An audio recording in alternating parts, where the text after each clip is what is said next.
What up, Tyler? What up? It's a good day for a dump. Good dump day. Great dump day. So we are coming the day after two free agent starting pitcher signings yesterday, which is I don't know if that's ever been done. Definitely hasn't ever been done since we've been covering the squad. Because I mean, what there's a 2-year reign where they signed one free agent, like it crossed all off seasons, and here we are getting two free agents starting pitchers in the same day, which is kind of nice. Like no matter what we are about to talk about and how we perceive this to be, it was still an exciting day to be a Rockies fan. Yeah, I forget who said it in our chat. They brought us back to the days of Jose Yeah. Iglesias being like a highlight offseason move. And like Jose had a great career. By the time we signed him, it was like that's a backup infielder, pretty much. That's what we used to get as the prime of our offseason. Now we're getting a day with two free agent starting pitchers. Not that these guys are like Cy Youngs, but they are MLB rotation pieces. They would have been in another team's rotation, I think, either way. So like things have changed pretty drastically just this offseason. Yeah, just on the surface level, I think we aged our rotation by like 6 years from what we were last year, which I thought was interesting. But you added a 33-year-old Sugano, a 37-year-old Quintana, after adding a 34-year-old Lorenzen. I think he's 34, 33, 34. Kyle Freeland's 32, 33. So you are literally loaded with established starting pitchers, which is nice. It's no longer the Chris Flexen. Again, no offense to these guys. Chichi Gonzalez is the Cal Quantrell type players that like, all right, this might be something. Sagano was a dog in Japan. He was decent last year. We're going to get into it. He had his moments. We'll get into it. Jose Quintana has been around forever. What, 13 years? Is that what was on the rundown I as think well? they said this was his 15th season 15th and season. made, So that's nuts. and he posted a sub 4 ERA last year with the Brewers. So there's some meat to sub 5. Sorry. No, so he was 3.5 last year. 3.96 ERA. Quintana. Oh yeah, but Sub like 4. I think him 3.53 since 2022. He's been below 4 for 4 seasons running. Like Yeah. dude gets results. So he knows how to pitch, and we're adding that to this depth where we don't have to rely. All right, we knew it was Doe, we knew it was Feltner. Then how do you fill in with Gordon and Hughes or Sullivan or whoever's next?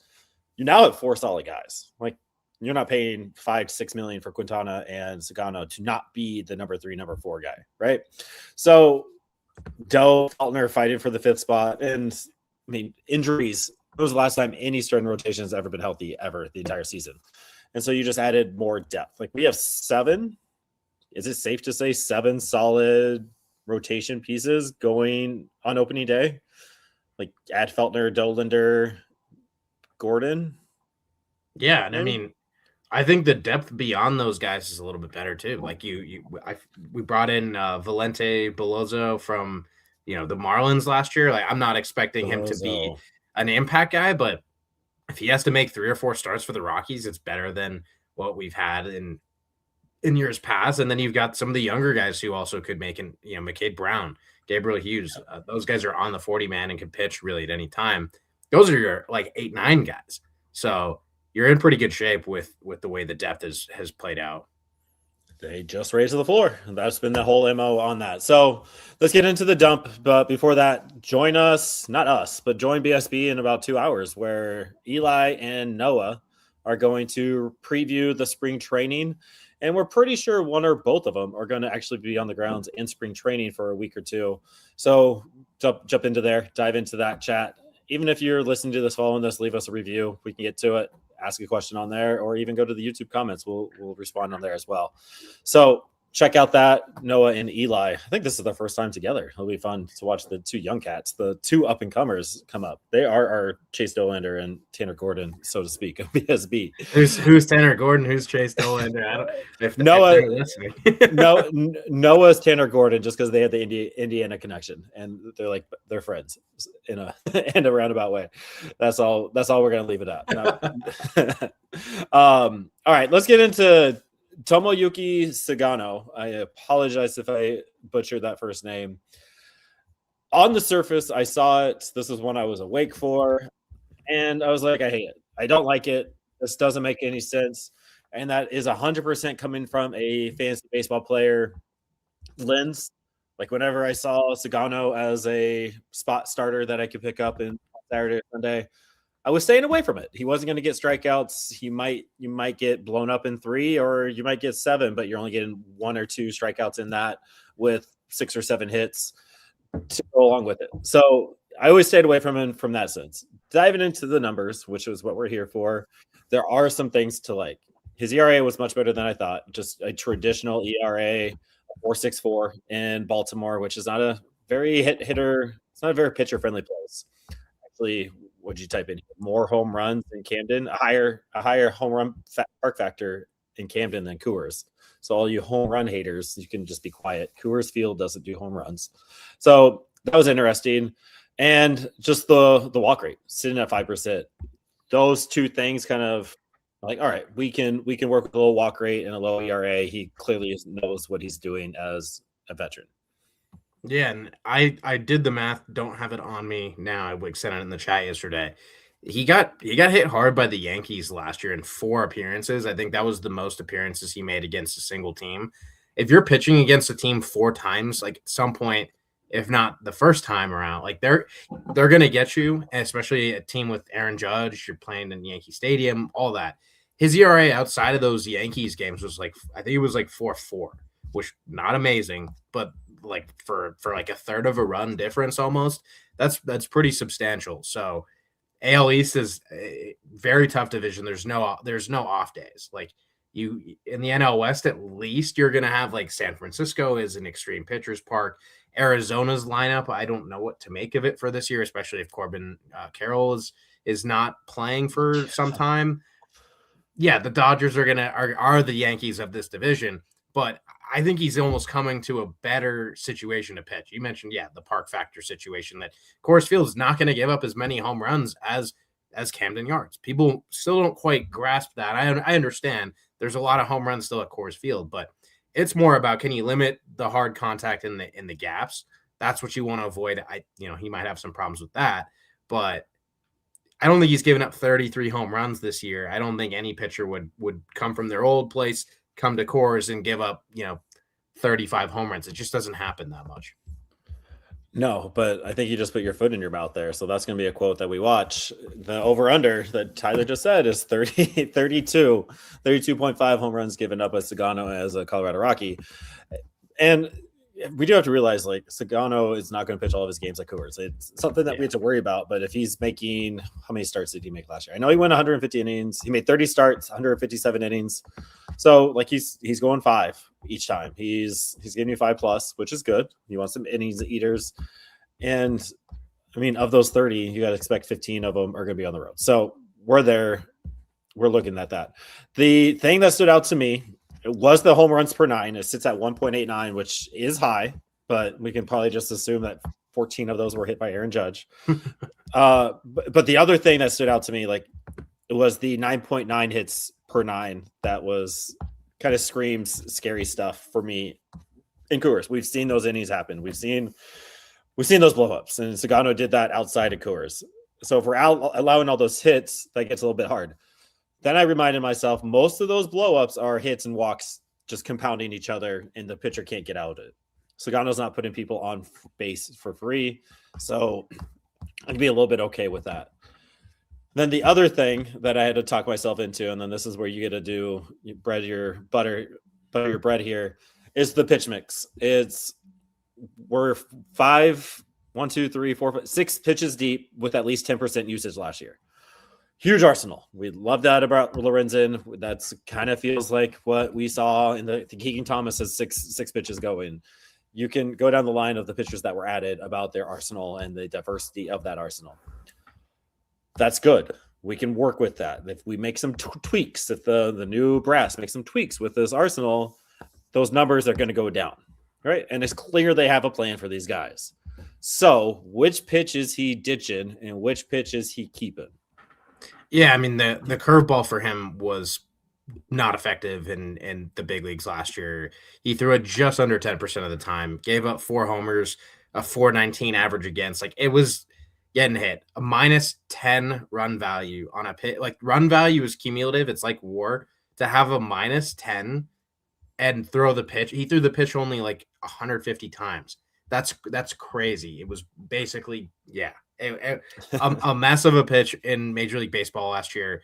I think that gets ditched in Coors Field, or at least brought down to like a 4 or 5% usage. Like, it's nice to have that extra, the verticality and change the look on guys. But it is the splitter that he needs to just continue to ramp the usage up. It was 23.5% last year. I think you should see that tick over 25, probably, closer to 30%. He only gave up 4 homers against that pitch, 218 batting average against it, 28.4 whiff percentage. It's an upper 80s, kind of demon pitch. It is a really, really good offering. They do a good job in Japan teaching up these off-speed pitches, whether it's a true splitter, changeup. Think of Kodai Senga with his fork ball. Like, that's a pitch that they really emphasize out in Japan is just whatever form of off speed a guy wants to throw. So that's the move for Sugano, is just a little bit more splitters, a fewer curveballs. Because I mean, he was throwing the curveball a lot to left-handers, but his primary weapon against left-handers is that splitter. So I think you can reduce the curveball usage, because he didn't really throw it against right-handers. Increase that splitter and kind of find a way to fill the gaps otherwise. But one thing, kind of changing from the pitch mix, and this is cool that this was tracked. His first pitch strike percentage in his career in Japan was always 63, 64, 65%. It was 57.2 in Major League Baseball last year. Obviously, he's not feeling as confident to just go attack the zone, but for a guy who's going to pitch to contact, getting ahead of counts more often is key. It's huge. So I'm looking for Sugano, and this is something we got from our, kind of Rockies source. They want that to happen more, pitcher counts, things like that. It seems like that's part of what got him burned last year. Yeah, you have to start ahead, and we've seen experience like getting batters out in 3 pitches is a great goal to have. And so if we're not nibbling around and doing things, I'm very interested in the sweeper too. So we're heightening the splitter usage, and we're dropping the curveball usage, and then we're mixing in the sinker, cutter, 4-seamer, and the sweeper. The sweeper is kind of nice. I'm looking at some of the data here, like ground ball percentage right on league average at 34%, but the barrel rate is 3% lower than league average at about 6.8%. A hard hit percent is a little bit up there, 36%, but it's a pitch that does well at Coors, as our Mile High Metrics team has put into a chart that you'll see on the website soon. Shout out Sean. Thank you, Mr. Sean, for this. The sweeper is one of those pitches that has more success in Coors than it does on the road. And so if this is a pitch that Sugano can bring and have a splitter sweeper combo with probably a cutter type fastball along with it, keeping that kind of stuff, changing that arsenal a little bit, because last year he threw the sweeper 20% of the time. The splitter was 23%. So about every 5th pitch, it's one of those two. Wonder what happens if we ramp those up a little bit, lower the curveball down and the fastball down. What is this doing to the hits per 9? What is this doing to the home runs? What is the fly ball rate? I don't know. Do you have that handy? What was the fly ball rate? I have too many tabs open. Just in general. Oh, his entire fly ball rate? Yeah. Where is it? Should be right here. 28.6%, a bit above the league average of 24. So yeah, some balls getting up in the air. So that's fastballs. Yeah, that's fastballs. That's on all of those. So something to be, that's the kind of stuff that I'm worried about. That's the kind of stuff that I don't like. However, if you're going in with a plan and you execute this plan with the spring training and you're figuring out what's going to work at Coors and all that, it gives me some hope in having Sugano, who is a veteran, who knows how to pitch, who knows how to get outs and pitch to contact, that there's good stuff happening there. Yeah, no, 100%. I want to make sure you made the point about reducing those fastballs. You see a ton of fly balls against fastballs, and so that, as you're saying, like lowering the fastball usage just a little bit. He gave up 9 homers on his 4-seamer, 5 on his sinker, 5 on the cutter. Like that's where a lot of the fly balls and the home runs are coming from when you consider the usage, especially. So getting a little bit more secondary heavy with the splitter, the sweeper, that's going to keep the ball down, going to keep it in the park, going to hopefully even increase the number of swing and miss and strikeouts too. Yeah, that'll be good. The fly ball percentage for a sweeper, 13%. The highest one that he had highest fly ball percent was with the cutter, 31%. And the splitter, 55% ground ball rate. So if we're using that in counts that we're ahead in, let's fucking roll, right? This is a good question for you from our guy Isaac. What's the lowest fastball rate that Sugano can get away with and still succeed? I am not sure what his fastball sits at right now. If we're looking at it, sits about 92.7 right now, 50% in the zone. I don't know, because what's his? I don't know. The sweeper sits at 84%, and the splitter's at 87. 84 miles an hour. Like I think to Isaac, I like if you lump cutters in with the sinker and the 4-seamer, that's like a 40% usage. I think you have to throw a fastball like 30% of the time, because that's gonna reduce the effectiveness of your secondaries if you're not throwing a fastball. And guys get to just sit a little bit slower. So I think dropping it down to like 30%, the 4-seam and the sinker on their own with 35%. So I think there's room to drop that down. The cutter though seems to be the most effective fastball that he has. So might see a little bit more cutter. I think that can play off of a sweeper a little bit, just with the different velocities. So I would say at least though between the 2-seam and 4-seam fastball, those have probably got to drop below 30%.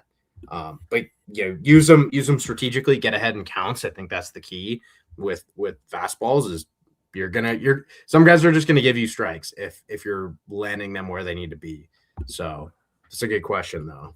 That is a good question. And I definitely read that as fastballs miles per hour, not fastball usage rate. So that's why I was given those mile MPHs. While the sweeper will be interesting around baseball with the ball strikes challenge system. I always thought umpires would be fooled themselves by that pitch often.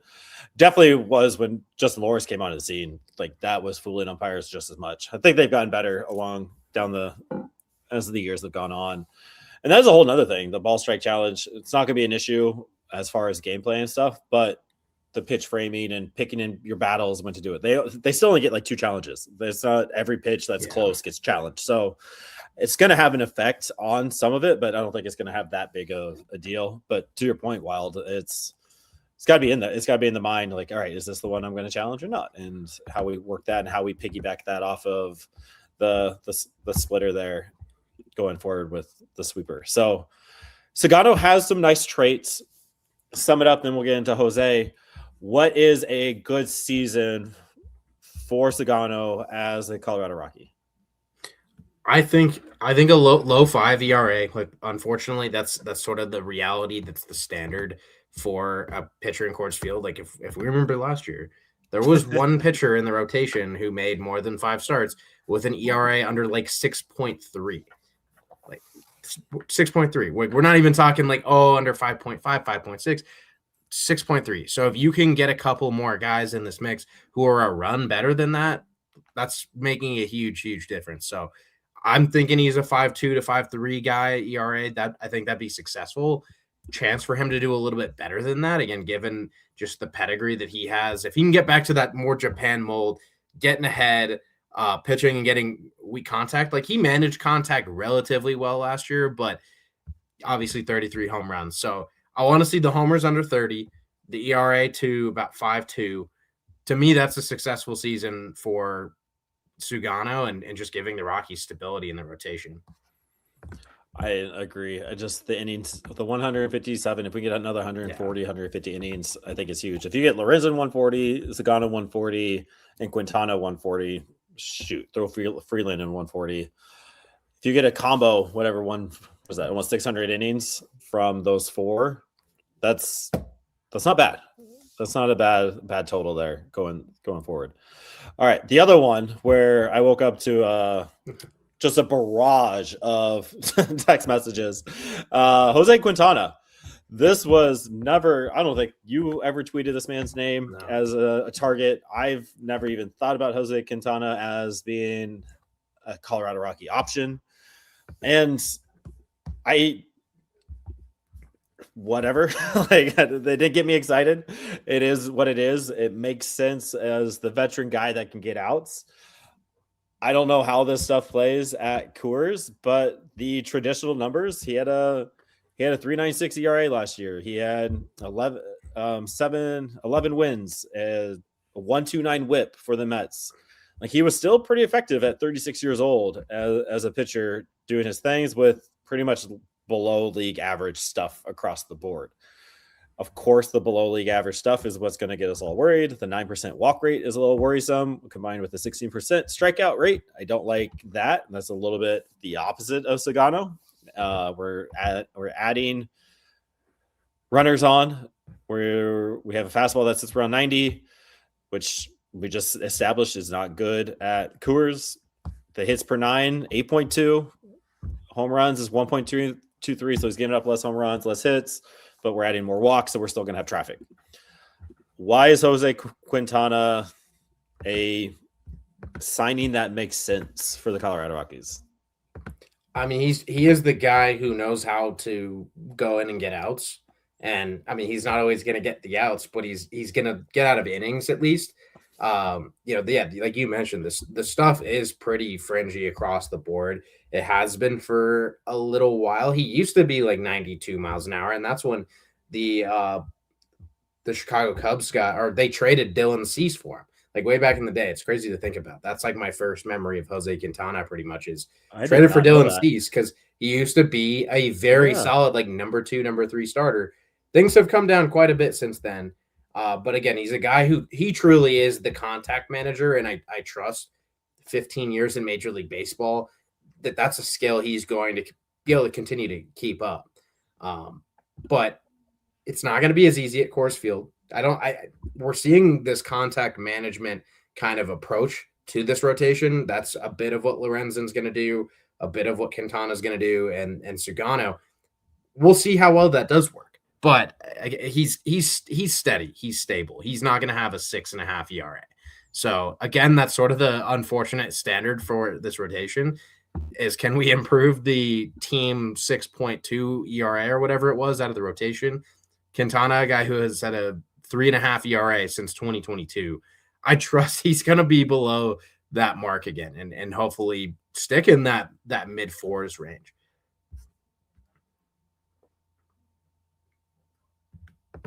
That I was looking at the tab. I didn't realize Aaron abandoned me here.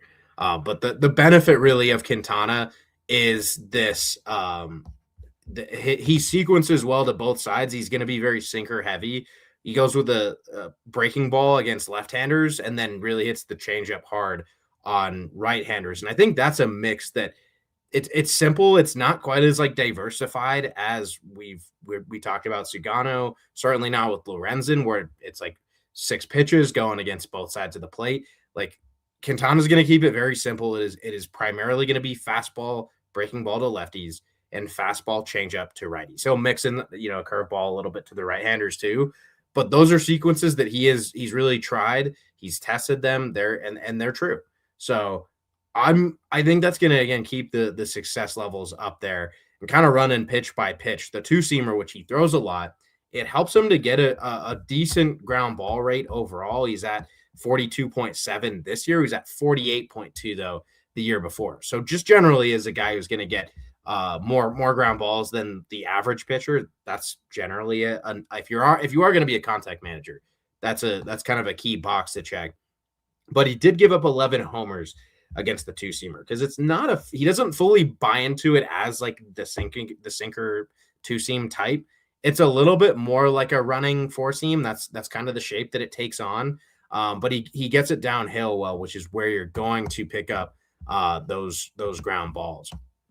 Then you flip into this changeup as well as the curveball. I kind of want to lump those together. just 4 homers against the changeup and curveball total. So a guy who really can keep those pitches down, that's going to be his specialty is changeup, curveball down in the zone. He's not striking out really anyone at this point. 16% walk rate, was in the bottom 7% of baseball last year. But it is going to continue to keep, huge line drives from piling up. His average exit velocity was lower last year. So a guy who's going to get weaker contact down in the zone, that is the goal of Jose Quintana. And I can't wait to hear that back in a little bit. I got the call. Unfortunately, Christopher, I am not on my way to Arizona. That would have been pretty dope, but then I would have been just a bad signing as well.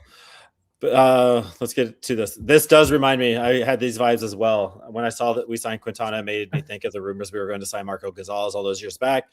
Marco Gonzalez, the Colorado kid that's bringing back to Coors. I'm kind of glad that narrative is over. I'm kind of glad of bringing back the Colorado kid because they know what it's like. It's just so refreshing about what's happening right now in Colorado. Quintana, there's the added benefit of playing on 9 teams and seeing how clubhouses the game has developed while the Rockies are chilling. Yeah, that's the thing. I never know how much weight to put in the veteran presence and the professional type thing. And we'll see how that plays out. What is our rotation? We need another lefty. I couldn't even tell you what Quintana or Sugano are. I just Quintana's a lefty, and Sugano's a righty, and then Lorenzen's a righty. Freeland's a lefty. Yeah. So it was prior to this. It was just Freeland as the lefty presence. I mean, yeah, because I don't think they're using Palmquist as a starter anymore. Sean Sullivan is still a little bit away from the big leagues and might have some reliever risk to him too. So you don't really have that next lefty guy. Jose Quintana is that lefty guy. Yeah, I like that. Did you see what Sugano gets for his family plane tickets? Yeah, it was like 6 first class tickets, not to exceed $12,000. I love the terminology there. Can't exceed 12K for flights each time. That one cracked me up. Is there anything else we need to touch on Quintana, or did you handle it all? I think I generally handled it well. I guess just to kind of sum it up, like he is a deceiver and a contact manager. Like I mentioned the contact management, but like he wouldn't get by if his arsenal was not about deception. Like his changeup blends super closely in with his sinker, and so that's where against righties, which you always worry a little bit about the platoon. Lefties getting slugged by righties. The sinker changeup combo is probably what he does best. So I think that makes him a little bit platoon splits proof. Like he's not going to get crushed by righties, and then hopefully you can figure out the plan to stifle lefties still. I think the breaking ball situation is kind of weird with him though. Like he throws technically 2 breaking balls, but they're basically the same pitch. Like one of them I think gets a little bit more horizontal, a little less deep. But generally, like if you look at the Savant movement profile, like they're basically the same pitch. So I'm curious to see what the Rockies do with that. If they try to buy in more to the slurvier breaking ball or the true curveball, because that's been kind of his bread and butter for a long time. But the slurve was technically more effective this year. So we can expect to see some different arsenal from Quintana and see if the 37-year-old can do that and play it out. I don't know. Again, this is fun. 2 months ago, we were talking about, is Willie Castro the one that we're going to sign or not? And here we are actually talking about tangible starters that are raising our floor and are going to go out and give us hopefully 5-6 innings. Maybe I can look this up real quick. With Sugano and Quintana, how often do they go 5? I can look up Sugano real quick. Perfect. I was looking up Quintana. So Quintana 7 5s. 1. Wow. 2, 3. Quintana went 24 starts last year. Only 3 of them went less than 5 innings. Really, that actually is pretty impressive. I mean, I That's think he really is a good. guy just designed to get through a lineup like almost 3 times. And he's gonna do it pretty consistently. So I like that. Sugano's a little bit less great on that front. He had 19 of his 30 starts were 5 or more. So, got shelled a little bit in 11 of them. But How many of those still, were 7 or more? he got 5, 7 or more. So So that Quintana only went 7 once. one. So there's Interestingly, that. Sugano only topped 100 pitches once. So I don't know where things stand with Quintana. Pitches 1, 2, 3, 4 times 100 plus. Okay, but I mean, either way, we Yeah. saw the Rockies last year. Just guys were not. You didn't Couldn't get trust through it. them to go more than like once you saw the 80 pitch count come up for a lot of the starting pitchers last year, knowing that they're more simple arsenals, they're not as polished of pitchers. You kind of knew in that 80 to 90 pitch range, that's where some bad things are going to happen. The first inning was also really bad last year. I forget what the stats were on that, but I would trust these guys to handle that second and third time through the order just a little bit better. So that's definitely a plus. I Come on, 100% agree. Isaac. Does Quintana make Griffin Harry better in 2026? I guess they'll probably share the dugout a little bit in spring training, but I don't imagine that they will have a ton of interactions. Unfortunately for Griffin, he probably could benefit from that, but I doubt they chat too much. I don't know if I can look this up. The next question down there.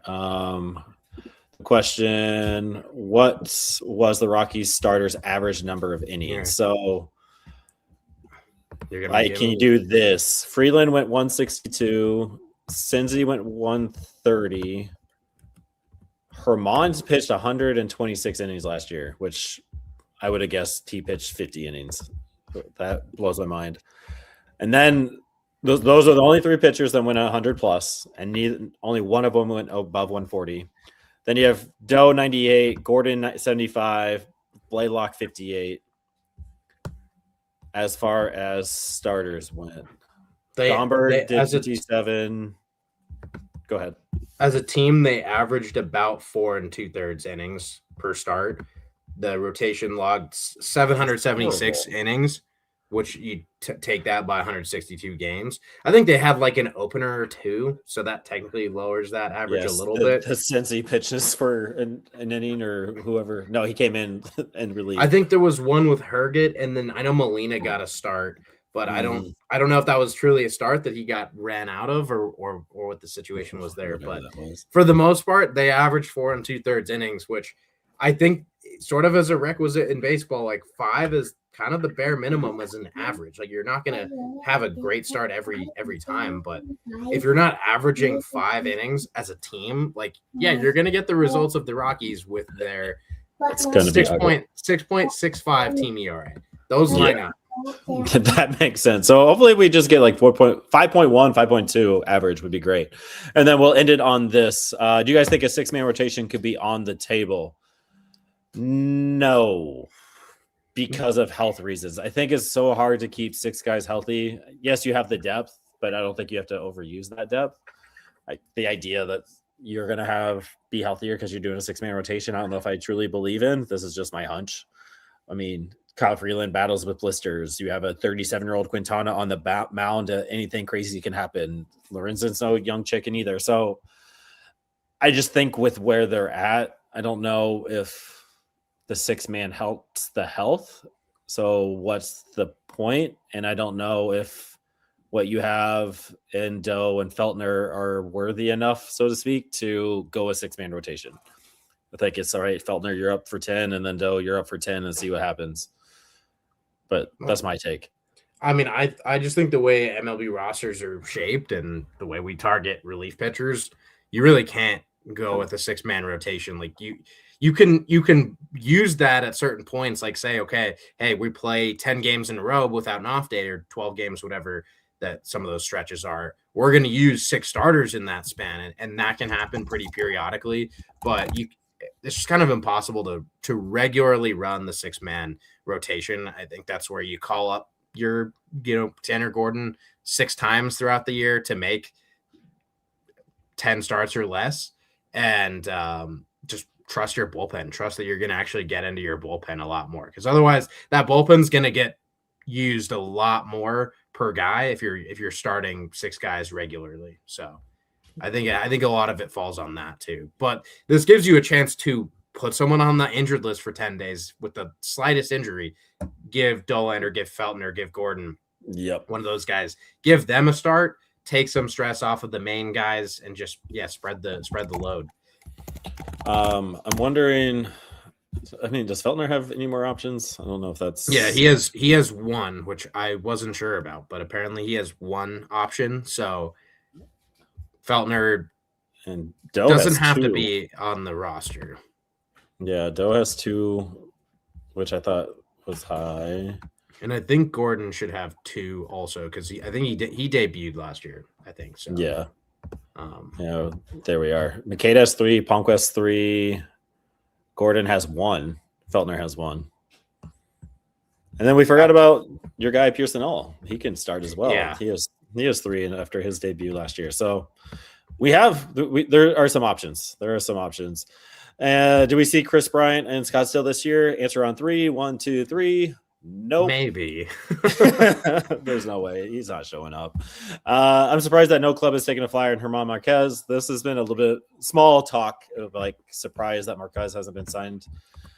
I mean, I love Marquez and I love what he has done for the Rockies, but he just was a complete shell of himself last year. And I think if you're Marquez, I don't know if you're taking a minor league contract until you absolutely have to. So. Well, and that's just where we are right now. Rockies signed 2 starters in a day. 5 other starters got signed in the previous 48 hours. So this is the time where guys have seen what the market's going to offer them. They're going to think about it a little bit, and they're going to take it. Herman's going to sign within the next week, I would imagine. Yeah. And it's going to be after deliberating, which team am I going to have the best chance to make the opening day rotation? Because, you might end up on a split contract that doesn't guarantee him being on the opening day roster. I am a little. I think he deserved a 1-year, $5 million deal, maybe from the Rockies even. I respect though that we're going in a different direction. I hope he gets to have some success in a new direction too. Yes. But expect anything like that. Marquez, blanking on if there's someone else who should be in the same. But Tyler Anderson, another old friend, those guys should sign very soon, and potentially on a minor league deal. And then last question. Then we're leaving, guys. Stop. Luke, do we have a 40-man move yet?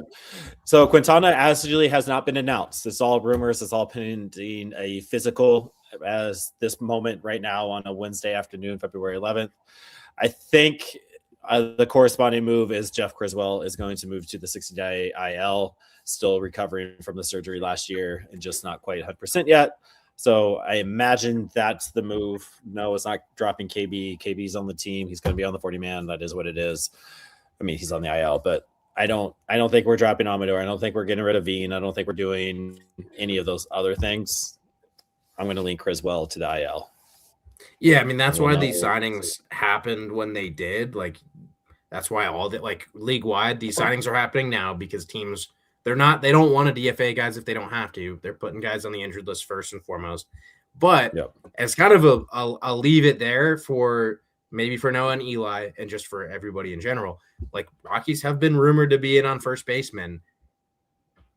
That's when we might need to see guys getting DFA'd if they do sign someone like Ty France, Nathaniel Lowe, Reese Hoskins. Not sure that's going to happen at this point. It seemed likely they were going to sign 2 guys. We thought that was going to be a pitcher and a hitter. 2 pitchers. Do we get the hitter now? I'll let people ponder that. We're not going to take any more questions. Leave us alone.